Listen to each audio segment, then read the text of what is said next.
Hello and welcome to a noobreview.com quick look. This time we're looking at, as you can see, Marvel vs. Capcom Origins. With me is fellow Noob Review staff member, Mr. Adam Radcliffe. Hello, how are you?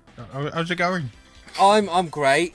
Let's actually talk about the game though, because that's what we're here for. Are you? I don't think you're a fan of Marvel vs. Capcom. No, but only because I've just always found it too difficult. I've never been able to get good at fighting games of this caliber that demand so much from you in terms of button mashing and memorization. But I'm just generally not. I'm not really a fan of fighting games in general anymore. I was in a day when it didn't really matter if you were good or not. You were just a kid who liked to beat things up. Well, in that case, you probably won't like this game, unfortunately. But for fans of the series that aren't aware, because this has only just come out on XBLA and PSN and stuff, Marvel vs. Capcom Origins is it's a hybrid of Marvel vs. Capcom Clash of the Superheroes and Marvel Superheroes, which are two entirely different games. They've kind of been merged into one package, but both in the game, as you can. I mean, you can probably tell if some of you have played the games already. But the graphics have had a bit of a facelift. But the key thing, which is really cool about it, is there's more sort of modern features like online gameplay and spectator mode. And something that I really think's cool is the ability to save replays and match endings as well and share them online, which is like I can't even think of more modern beat 'em ups that have that feature, apart from Dead or Alive 5, which was released recently at the time of recording. Well, that's something that fighting fans in particular are going to love, because they just love uploading their super combos and juggling and insta kills and like just absolutely poning people online. That's something everybody wants, just showing off. I mean, it from a tournament point of view, it makes total sense, because you know you've got those epic moments captured for like ever. Then you can share them wherever you want. And yeah, I just don't see why beat 'em ups haven't implemented this kind of feature earlier on, because it's a no-brainer for me, really. It's something that's been around for ages, so why haven't they sort of bothered to do it?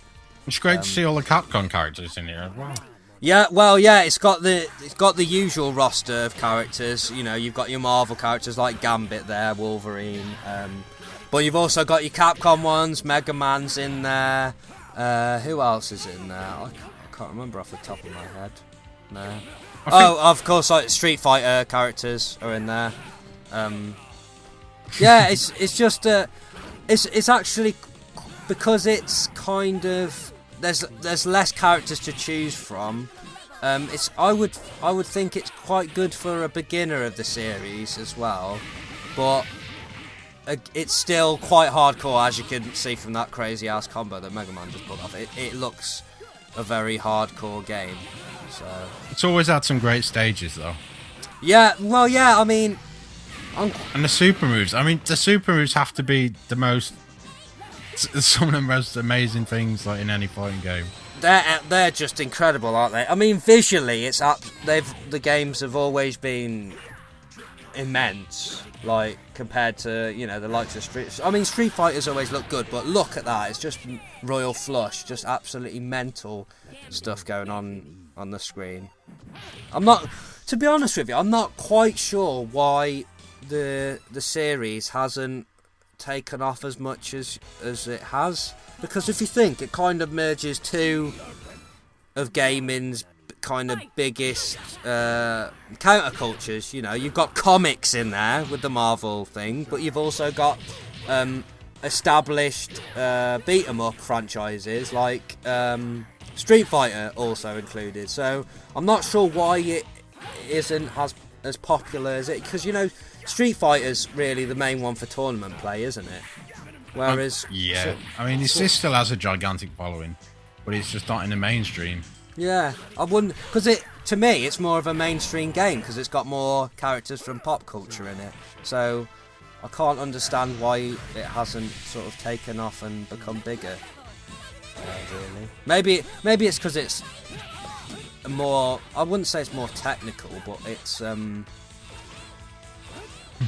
it is technical, but it's less traditional, though, isn't it? It's a less traditional beat 'em up compared to your. And it's quite old school as well, really. Like the gameplay and the formulas haven't really changed over the years. No. It's years, and it's been a very long running series. So that's probably why. But it's still a lot of fun. Like, I wouldn't recommend, but if for people who've never played a fighting game before, or just don't like fighting games and just choose not to play them, then I wouldn't recommend it to them because it's incredibly difficult to get into and requires hours of practice just to get good, especially if you want to compete online. Well, as you can see in the left, one thing that the game does try and do to make it a bit easier is it has sort of challenges that you can complete throughout the fights. And I think quite a few of those are quite tutorial based as well, which is quite cool. Thank you for playing. Presented by Noob Review.